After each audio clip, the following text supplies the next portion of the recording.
عشت طول حياتي عندي مرض السكر. عملت عمليات في عينيا وعملت دعامات في القلب، واخر حاجه في الجراحات في جسمي كانت رجلي دخل فيها سله، فالدكتور طلعي وأول لي كعبي، يعني فيها جرح كان عرضه يجي 2-3 سم. طبعا انا اعتبر معدوم من السكر لمدة 50 سنة، يعني 50 سنة والسكر بياكل فيها، بياكل في عينيا وبياكل في رجلي وبياكل في جسمي وبياكل في كل حتة.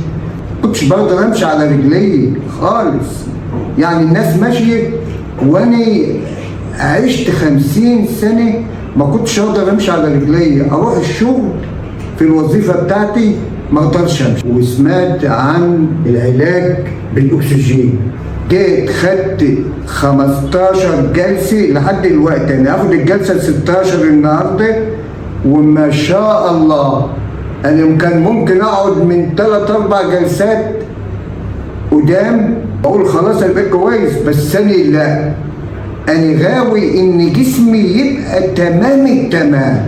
والأكسجين دي أنا أسمع عنه طول حياتي، إن إحنا عايشين أصلا بالأكسجين، وأنا والله العظيم 3 بقيت أحسن من الأول يجي 20 مرة.